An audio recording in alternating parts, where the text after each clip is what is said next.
ये वीडियो उन ख़वातीन के लिए है जो ड्यूरिंग प्रेगनेंसी जिन्हें बार बार यूटीआई हो जाता है, जिसे हम यूरिन इन्फेक्शन कहते हैं और यूरिन बर्निंग के साथ आता है। तो ये यूजुअली 70% ख़वातीन को ये प्रॉब्लम होता है ड्यूरिंग प्रेगनेंसी।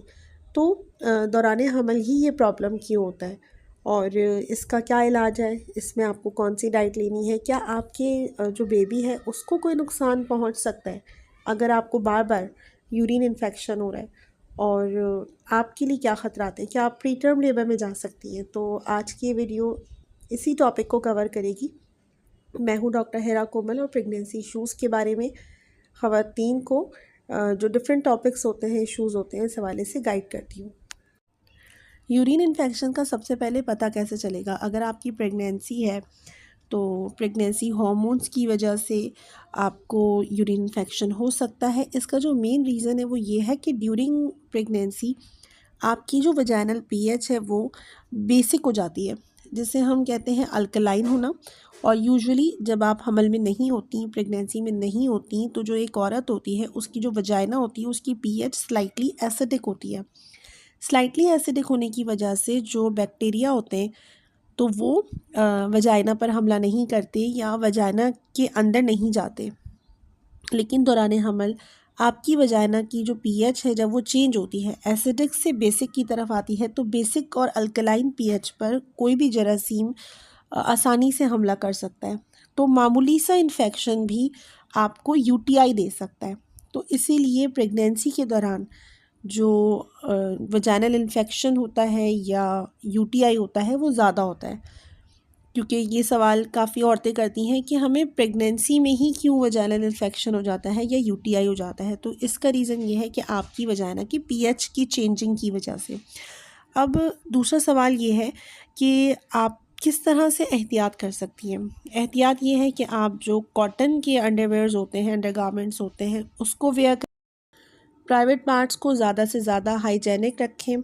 और जितने भी आपको, अगर आप बार बार यूरिन आपको फ़ील हो रहा है तो आप बार बार यूरिन पास कर दें। यूरिन को होल्ड करना भी आपके ब्लैडर में इन्फेक्शन का रीज़न हो सकता है। और क्योंकि आपकी जो वजाइनल पीएच है ऑलरेडी अल्कलाइन है, तो चांसेस क्या होते हैं, आप वैसे ही एक ख़तरे के उस जोन में होती हैं, जिसकी वजह से आपको यूटीआई बार बार होता है। अब यूटीआई में क्या होता है कि आपको बर्निंग सेंसेशन होगी यूरिन पास करते हुए यूरीथ्रा में या ब्लैडर में। इवन कि अगर ये आप ट्रीट ना करें तो ये प्रॉब्लम आपकी किडनी को भी अफेक्ट कर सकता है, क्योंकि अगर आपने इनिशियल बेसिस पे इसको ठीक नहीं किया, ट्रीट नहीं किया, तो फिर ये अल्टीमेटली किडनीज़ पे जाकर असर करेगा। प्रेगनेंसी का कुछ पर्टिकुलर टाइम होता है जब आपको यूटीआई के इन्फेक्शन ज़्यादा होने का ख़तरा होता है, स्पेशली जब आपका 6 वीक होता है, जो आपका बनता है कि जब आपको अर्ली प्रेगनेंसी होती है। और अर्ली प्रेगनेंसी से लेकर 24th वीक तक अर्ली जो डेज़ होते हैं, अर्ली मंथ्स होते हैं, जो शुरू के 3-4 महीने होते हैं, इसमें आपको यूरिन इन्फेक्शन ज़्यादा होने के चांसेस होते हैं, क्योंकि इसमें आपका यूट्रस बहुत तेज़ी के साथ ग्रो करता है, जिसकी वजह से जो यूट्राइन ट्रैक है वो चेंज हो रहा होता है।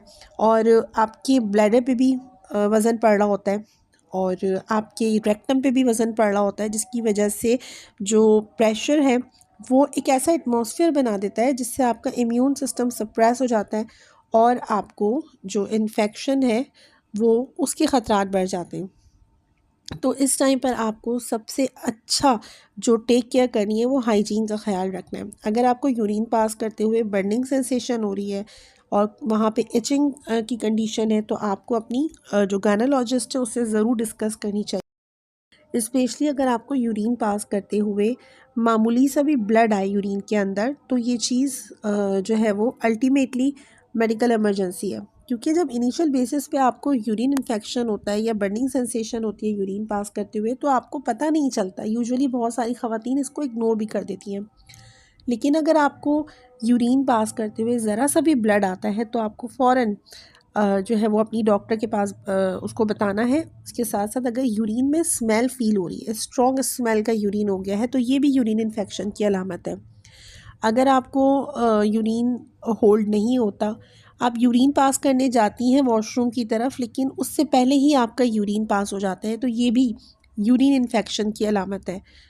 तो ये सारे जो कंडीशन होती है। इसके साथ अगर आपको हायर लेवल का यूरिन इन्फेक्शन है तो आपको फ़ीवर भी हो सकता है, टेम्परेचर हो सकता है, बुखार चढ़ सकता है, और पेन अगर आपको फ़ील हो रहा है, इसके साथ बुखार भी है, तो ये चीज़ आपको ज़रूर अपनी डॉक्टर से डिस्कस करनी चाहिए।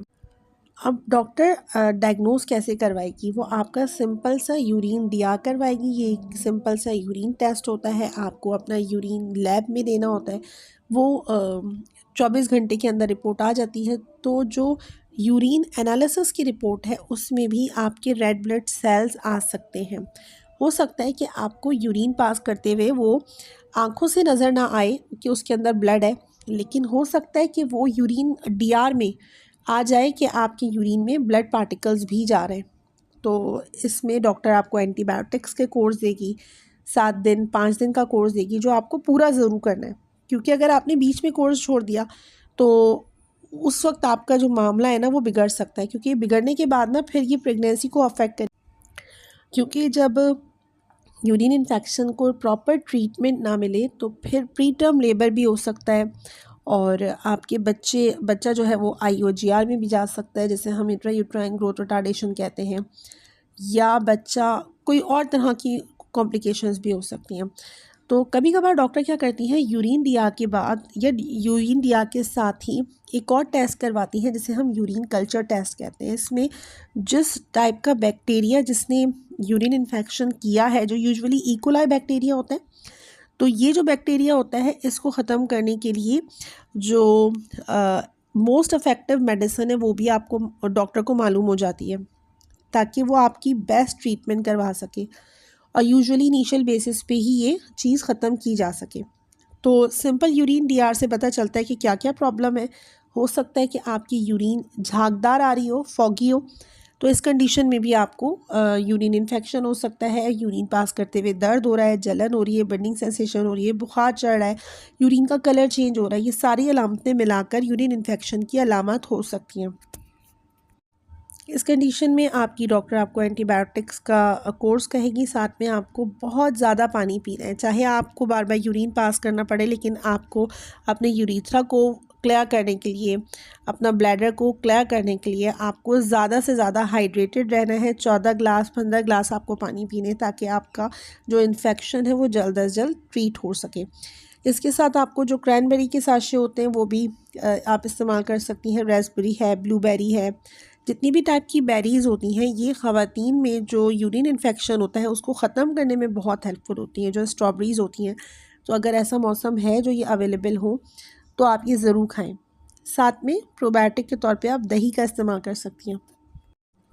अगर आपको यूरिन इन्फेक्शन हुआ है तो विटामिन सी रिच डाइट लेनी है आपको। अब ये विटामिन सी हर खट्टे तुर्श फल में होता है।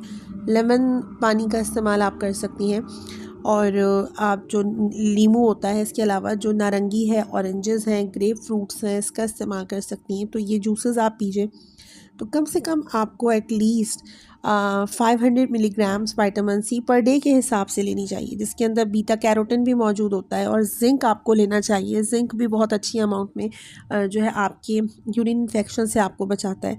और इसके अलावा आपको हाइजीन का ख्याल रखना है। तो ये सारी बातें मिलाकर आपको यूरिन इन्फेक्शन से हेल्प कर सकती हैं, क्योंकि अगर आपका यूरिन इन्फेक्शन ठीक नहीं हुआ तो फिर प्रीटर्म लेबर की तरफ मामला जाएगा, या प्री क्लैम्शिया हो सकता है, आपको ये क्लैम्शिया की कंडीशन हो सकती है। मिलती हूँ बहुत सारे नए टॉपिक्स के साथ। अपना ख्याल रखिए। अल्लाह हाफ़िज़।